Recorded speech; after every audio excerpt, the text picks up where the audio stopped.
আসসালামু আলাইকুম ভিউয়ার্স। সুখবরটা হলো আমরা প্রবাসীরা ফাইনালি এই নির্বাচনে ভোট দিতে পারছি। তার জন্য নির্বাচন কমিশন যে পোস্টাল ভোট বিডি নামে যে অ্যাপটি চালু করেছেন, চলুন আমরা দেখে নেই স্ক্রিন রেকর্ডের মাধ্যমে কেমন করে আমরা সেখানে আমাদের এনরোলমেন্ট প্রসেসটা করতে পারবো, যাতে করে আমাদের কাছে সঠিক সময়ে আমাদের নির্বাচনে যে ভোট দেওয়ার যে ব্যালট পেপারটি সেটি আমাদের নির্দিষ্ট ঠিকানায় আসতে পারে।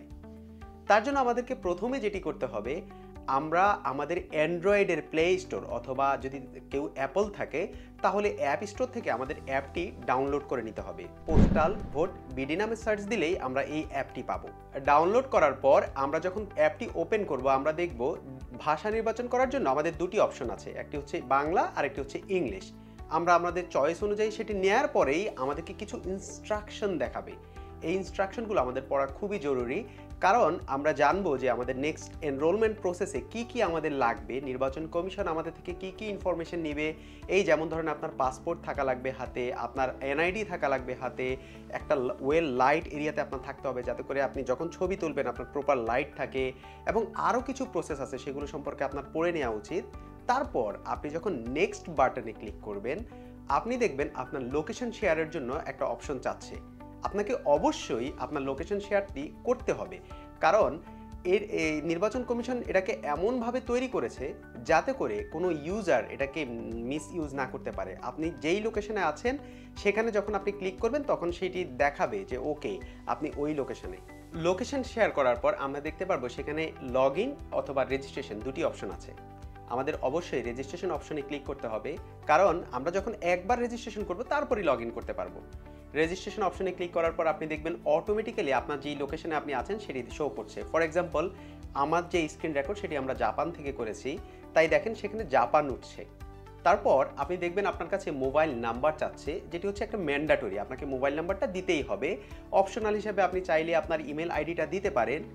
এই মোবাইল নাম্বার দেওয়ার পর আপনি যখন ক্লিক করবেন দেখবেন আপনার কাছে একটা ওটিপি পাঠাবে ওরা।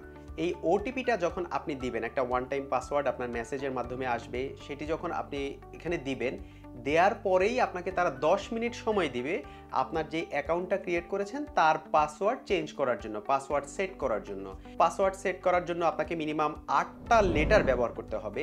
এই 8টার মধ্যে মিনিমাম একটা ক্যাপিটাল লেটার হতে হবে, মিনিমাম একটা স্মল লেটার হতে হবে, একটা মিনিমাম নাম্বার থাকতে হবে 1 2 3 0, যে কোনো একটা নাম্বার হতে পারে, এবং একটা মিনিমাম ক্যারেক্টার থাকতে হবে, যেমন অ্যাট হতে পারে, সেটা হ্যাশ হতে পারে, সেটা ব্যাকস্ল্যাশ হতে পারে, যে কোনো একটা ক্যারেক্টার ইউজ করতে হবে।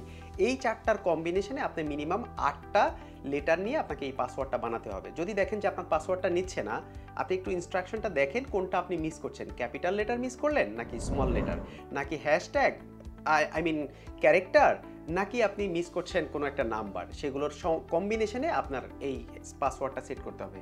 অবশ্যই আপনি পাসওয়ার্ডটা কোথাও লিখে রাখবেন যাতে করে আপনার মনে থাকে। আর এই পাসওয়ার্ডগুলো সেট করার পরে নিচে দেখবেন যে আপনার কিছু টার্মস অ্যান্ড কন্ডিশন আছে যেগুলোকে আপনাকে টিক দিতে হবে, এবং এর মাধ্যমেই আপনি রেজিস্ট্রেশনটা সফলভাবে সম্পন্ন করবেন। সফলভাবে রেজিস্ট্রেশন সম্পন্ন করার পরে আপনাকে পুনরায় অ্যাপটি লগ ইন করতে হবে। এ পর্যায়ে আপনার এনরোলমেন্ট প্রক্রিয়াটি শুরু করতে হবে, আর এজন্যই আপনার সাথে আপনার এনআইডির অরিজিনাল কপি অথবা ফটোকপি এবং পাসপোর্টটি সাথে থাকতে হবে। পরবর্তী প্রতিটি পদক্ষেপে সঠিকভাবে তথ্য প্রদানের মাধ্যমে আপনার আবেদনটি সম্পন্ন করতে হবে।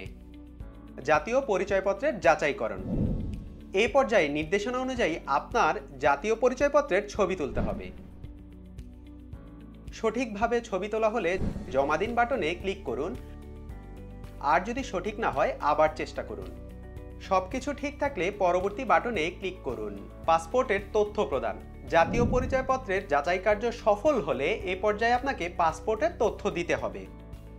পাসপোর্টে বর্ণিত তথ্য যেমন সারনেম ও গিভেন নেম অনুযায়ী নাম লিখতে হবে, এবং এই নামটি আপনার খামে লেখা থাকবে, যা পোস্টম্যান আপনার পাসপোর্টের সাথে মিলিয়ে দেখতে পারে, তাই অবশ্যই সতর্কতার সাথে নাম লিখতে হবে।